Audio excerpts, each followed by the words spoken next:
ارشاد فرما جائے کہ نہ بس اب بات ختم ہوئی، اب جانے آنے کا سلسلہ ہم نے منقطع کر دیا ہے، اب تو یہی رہو۔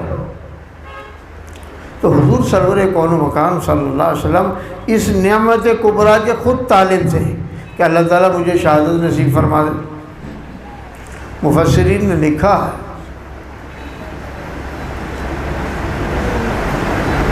وہ فرماتے ہیں اگر کوئی قوم، کوئی مخالف، کوئی غیر برادری کا آدمی، کوئی اپنی برادری کا آدمی حضور سرور کون و مکان صلی اللہ علیہ وسلم کو معاذ اللہ شہید کر دیتا تو ساری امت یہ زمین کے ساتھ سر مار مار کر ہلاک ہو جاتی۔ کیوں؟ جائے پناہ تو کوئی نہ رہی پھر۔ وہ برادری، وہ خاندان، وہ امت، وہ قاتل یہ دعویٰ کرتے تمہارے نبی کے تو ہم نے مار چھوڑا ہے۔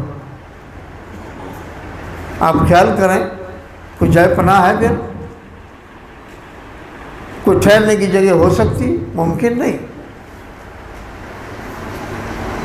اور حضور سرور کون و مکان صلی اللہ علیہ وسلم سری اور جہری دونوں شہادتوں کے طالب تھے، وہ دونوں آپ کو اللہ نے عطا فرمائی ہیں۔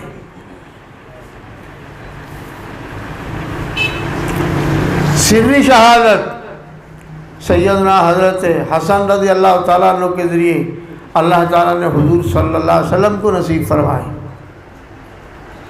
مفسرین میں یہ بات شاہ عبدالعزیز محدث دہلوی نے لکھی ہے۔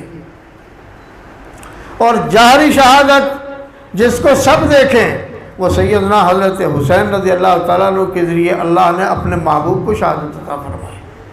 گویا کہ دونوں شہادتیں جن کے حضور صلی اللہ علیہ وسلم متمنی تھے وہ آپ کے نواسوں کے ذریعے اللہ نے آپ کو عطا فرمائی۔ اور شہید کی زندگی میں وہ کمالات ہیں جو عام لوگوں کی زندگی میں کمالات نہیں، عام جانے والوں کی زندگی میں وہ کمالات نہیں۔